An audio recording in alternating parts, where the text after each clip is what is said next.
I'm Chimo Mangazi with Business Time on Times. It is a magazine program where we bring you business and economic news stories making headlines. In the program today, cross-border traders challenged on procedure competitiveness, and cooking oil VAT chokes industry. We have these and other stories. Stay tuned. Zinenenje. Sasa mnalima muno? Ya, ndimadza kulya ruzina ndi zina amwali. Umande mwashopata. Sugar, apo tikona nkaka. Umatu masambati nje mulibe uno. Alamwa kuti samwali wa masamba. Ndakalaso ti ngati. Amwali. Komanso to ino basket yonse yangodzadza ndi made in Malawi yoka. Tamakani moyo otsogola pogula zinthu zakunja. Maganizo amene uli ndobwezera chitukuko cha dziko lino mbuyo. Kugula zinthu zopangidwa kwathu konkuno kumathandiza kukweza ntchito za makampani a dziko muno. Zomwenso zimapereka mwayi wa ntchito kwa anthu ambiri. Ogwira ntchito akachuluka, dziko lathu limatolera misonkho yochuluka. Chumanso chimakwera. Mukagula katundu wakunja, mumangolemeretsa mayiko akunjawo, ife sitipindula kanthu. Kani? Ndikuwuzani itu. Yebo ndendamvetsatu. Ndandikire pompa. Nene ndikagule zinthu zathu za chimalawi. Sindichedwa ndikire. Tigule zathu tikule dziko lathu. Ndidikire sindichedwa. Dziko lathu bai Malawi tikonde kunyadira za chimalawi tikamagula za kunja.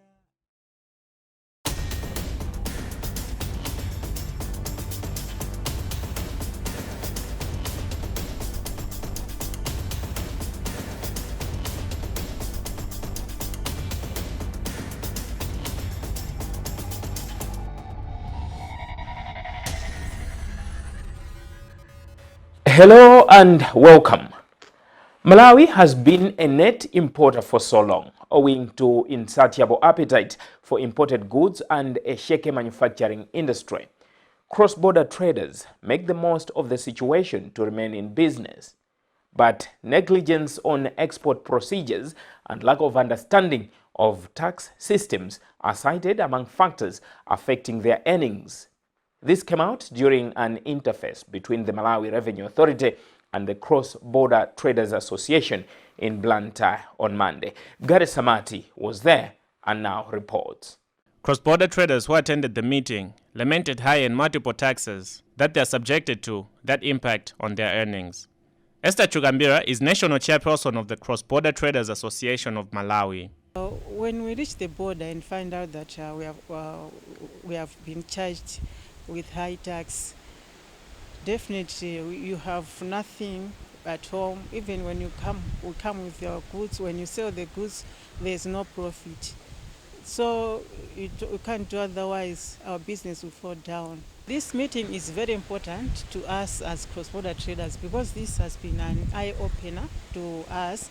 We have been in an ignorance because we didn't know how to calculate the charges, how the MRI officials calculate their charges. So today they have trained our cross-border traders on how they do calculations when they are charging duty on the border. We have been taught how we can get these import and export permits, where we can find them, and we have also been informed that there are these papers, because most of the traders, they didn't know that they can use these papers when they're going out and when they are coming to Malawi with their goods.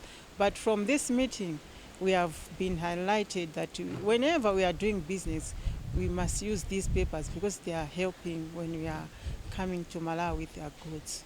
Representatives from the Malawi Revenue Authority say the problem is worsened by lack of understanding of the tax regime among the traders. MRA Head of Corporate Affairs, Steve Kaboloma, says Malawi signed bilateral and regional agreements that allow importation and exportation of certain goods with reduced or no taxes. The purpose of this meeting is to educate cross-border traders with regards to processes and procedures that we follow as Malawi Revenue Authority in the process of customs clearing. What we have noticed is that the cross-border traders have challenges in understanding how we calculate taxes. As such, they are always surprised when they come at the border and they are being demanded to pay a certain amount of taxes. But we have also noticed that some cross-border traders are not taking advantages of the trade agreements between Malawi and other governments. As a result, they do come at the border without the required papers, for example, the certificate of origin. As a result, they do not enjoy the privileges that other traders, maybe those that are big companies, enjoy, because they follow all the necessary protocols when they are purchasing goods from countries that have signed agreements with the Malawi Revenue Authority or government of Malawi. So we are here to enlighten them how duty is calculated, so that they can do the calculation on their own when they are actually in the foreign country. They're going to do the calculation and estimate how much duty they will pay at the border. At the same time, we want them to take advantage of these trade agreements so that they can now pay less duty and improve their businesses. They need to take advantage of the Malawi-Mozambique trade agreements. They need to take advantage of Malawi-Zambia trade agreement, Malawi-Zimbabwe trade agreements. But there are also regional agreements that are there. For example, the COMESA Treaty as well as the SADC Treaty. All these treaties provide preferential treatment of duty. Instead of paying, for example, 25%, you pay 10% or 5%. So we want them to take advantage of these provisions that are in these various treaties so that they can also benefit, because those that are big traders, they are aware of this and they're able to take advantage of these provisions and they are enjoying. And we want to make sure that we provide all the necessary information to cross-border traders for them to make informed decisions. This is coming at a time cross-border traders have been complaining of a slowdown in business, owing to lockdowns perpetrated by the COVID-19 pandemic. Meanwhile, the country has established policies to support the growth of such traders by giving them 60% of government procurement businesses. Meanwhile, refined cooking oil manufacturers in the country, under the banner of the Edible Cooking Oil Association of Malawi, ECOAM, have lamented a drop in demand for the commodity following surge in prices. The association has since issued a fresh call for removal of the 16.5% value-added tax VAT on cooking oil. The VAT was introduced in the 2020-2021 national budget. The association has also warned that if the situation does not improve, there is a great risk of massive retrenchments in the industry. ECOAM chairperson Jayashree Patel issued the warning on Wednesday when addressing journalists on the impact of the VAT on cooking oil. She explains. Okay, I would like to just take you a bit in the history of Malawi. Since 2017, when the VAT was removed, prior to that, for 10 to 15 years, the cooking oil industry never developed in this country. There were only 2 cooking oil industries operating at a very small scale. And the demand was there, but it was being fulfilled by importation of cooking oil. And cooking oil is an essential item for any country, right?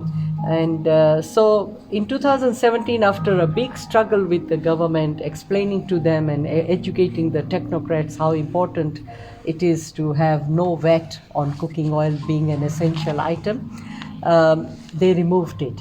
Once they removed it, the history or the data is showing that there was a growth in the industry of 100%. There were only 2 industries having very minimum production capacity, but then we had 3 more industries coming into the country, and we were now sufficing the totally local demand. And there were further investment plans for 2021 and 22. The reimposition of VAT has hurt the companies only because, not because the quality is not good, not because the pricing is not good, only because our neighbor country, Mozambique, has removed the VAT, because their industries explained it to the government and the government understood that they must support their own industry. So they removed the VAT, and so when Malawi reimposed the VAT, the smuggling started. because the 60% of consumption of oil is in rural Malawi, and rural Malawians are very price conscious. They are not quality conscious. Although the quality which is being dumped in, coming in through smuggling, is very poor quality, with having no fortification of vitamin A, which will really create a nutritional problem in coming future. So basically what we are saying is that if the local industries are imposed VAT, if Mozambicans also had VAT, there would be no smuggling, and the competition would be at par, and there would be local industries would flourish. But with this reimposition and our borders being porous, where our home ministry is not able to control the smuggling, is having this problem. At the moment, if this continues for next 3 months, the employment will be lower in Malawi, but it will be higher in Mozambique, because this policy is only creating more employment for Mozambicans, not for Malawians. The danger is that it has no fortification of vitamin A. There was a project from UNICEF who paid $10 million to Malawi government to fortify the cooking oil, because they identified cooking oil as an essential item which could bring nutritional advantages to the rural Malawians, especially the children and the growing youths.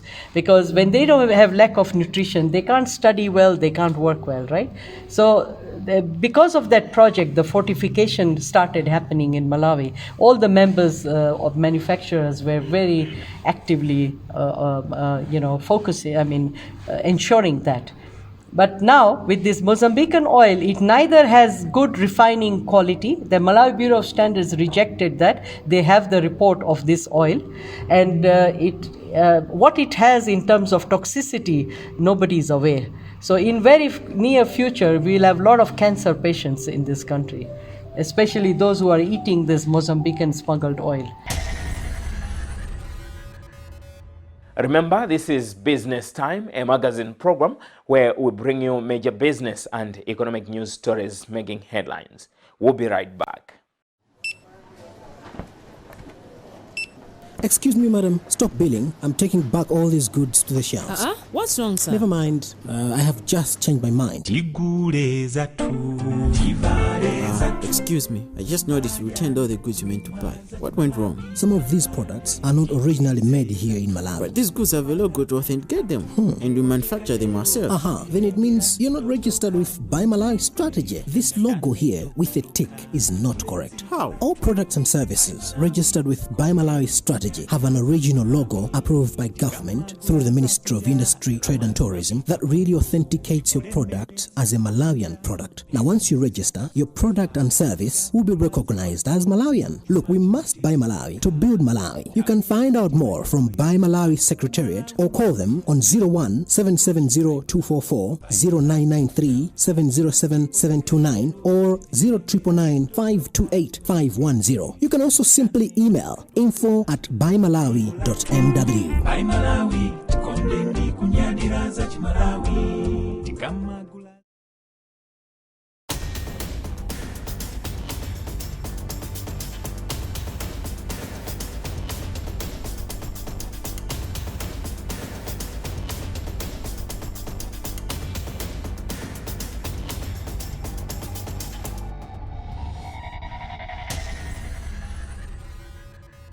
Welcome back.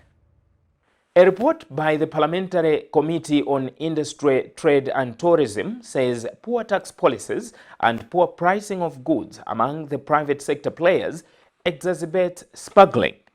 The report further indicates that these factors are perpetuated by porous borders. The committee observed that no member of the Malawi business community finds the tax policies in Malawi reasonable. Justin Kweu has more in this report. On the private sector's influence on smuggling, the committee's field visits to border towns such as Msundwe, Mkanda, Kamwendo, Kapiri, Kasia, Magawa, Mangochiboma and Liwonde observed that high pricing of commodities was a major factor that promoted the illicit trade of smuggling. The report has since recommended that the introduction of tax policies on the private sector should be able to target growth for long-term revenue collection and not short-term. The report says the tax set by government may need to be reduced in order for industries to increase production, which could result in more sales and more revenue collection in the long term for MRA. The report further indicates that, for example, before Malawian sugar prices dropped from 17,330 kwacha to 15,000 kwacha at a bulk discount price of 14,800 kwacha and at a retailed price of 800 kwacha from the 900 kwacha. Kafue sugar that sold at 11,875 kwacha per bale or 800 kwacha per packet, and the national sugar that sold at 15,500 kwacha per bale or 800 kwacha per packet were in high circulation. Reacting to the report, MCCCI Chief Executive Officer Chancellor Kafera Panjila said the issue of prices borders on the cost of manufacturing in the country against smugglers who invade every applicable tax, hence their products are cheaper. He said when they smuggle, they do not pay any applicable tax. Therefore, the goods are much cheaper because of that. And the other reason is that the people who are supposed to curb smuggling are also the culprits. That is why smugglers get away with it. Therefore, the country needs to eradicate corruption if the country is to see any change. Malawi's infant manufacturing sector is still crawling, smuggling being one of the reasons, thereby dwarfing economic development of the country. Now, a local business management consultancy firm, Nest Business Consult, has tipped small and medium-scale businesses to acquire necessary information that lead to accessing finance from commercial banks and incorporate such in running their businesses. Its managing partner, Farison Chipingamware, says there is a lot of funds for SMEs to access and grow their businesses only if they adhere to the requirements. He explains more in this interview. One of the sectors that is touted to having the potential to transform Malawi's economy is the SME sector. Yes. But it is one sector that as well decries lack of finance. Yeah. How do you describe the situation as at now in regard SMEs accessing finance from banks? Yes, I think the main problem with this sector is not that they lack finance. They may have finance adequately, but how they manage the whole aspects of the business. You may agree with me that a business involves a lot of other things other than money. Management. You look at qualifications of the people who run the businesses, succession plans, kind of the management age spread, all those issues. You look at how they understand the market. Who are the suppliers? Who are the customers? Who is powerful between them and their suppliers? Who is powerful between them and their customers? Apart from finance, you look at the technological advancement. We're advancing, but the SMEs are not. They're still using the crude ways of doing business. Now, if we are to move out of this trap, there has to be counsel. They need to have counsel. Counsel, in like you've touched, how do they approach banks? Banks look at a collection of things put together. They don't just look at one aspect. How do these things talk to one another? You need somebody who is knowledgeable before you go to the bank manager. The bank manager is there to perform. How many loans have you rejected, approved? How many remain health? That's the best job of the bank manager. In between, there has to be somebody who can interpret to say, no, enhance on this one, enhance on the financial, your sources, and how you can repay your loans, enhance on you as a manager, what's your capability in this area, enhance on your markets, where are you taking, you can produce, if you don't have a market, that's in vain. So we come in to balance these aspects, to appeal to the person who is approving the application. So we come handy to interpret. They have data. We put that data together and make it information so that the bank can read and understand it to say this is a safe lending. Be that as it may, there is a school of thought that banks are deliberately making it tough for this sector or the business sector to borrow because they have a borrower in the name of government. What's your take on that? No. What I can tell you is the capability I was talking about, the skills that the people in the field have. You may agree with me that this is the field where people, when they make excessive profits, they get too excited. They go on unnecessary holidays. They go into unnecessary extramarital affairs. They go into that merrymaking just because they don't understand the whole aspect, the whole circle of this business. So eventually they end up going out of business. But not that the business was not profitable, not that the banks didn't trust them in the first place. As time goes, the banks have come up with a whole picture about the SMEs to say this is a risk area, and it is indeed a risk area. Unless something is done, an intervention is taken, like from people who are knowledgeable, and we come up with solutions. This problem is there, and we will not blame banks that they are kind of segregating this sector. No, this sector is risky. It's risky because all these dimensions don't come to balance. They may have a good market, a good product, but the owner doesn't have the discipline. We may have a very good owner, financially enabled, independent, maybe he doesn't need banks, he's got everything else. But the concept to take to the, because we are all solving a challenge in society. So even if you have money, a lot of resources, if you don't identify which space you want to identify a challenge and help, you can't make business. So innovation is about you being able to see a space somewhere where there is no solution to a challenge that is existing. Well, with that story, we've come to the end of today's edition of Business Time here on Times. It is a magazine program where we bring you major business and economic news stories making headlines in the country. On behalf of the entire production team, I'm Chimwemwe Mangazi. But always remember, if it doesn't make money, it doesn't make sense. Bye for now.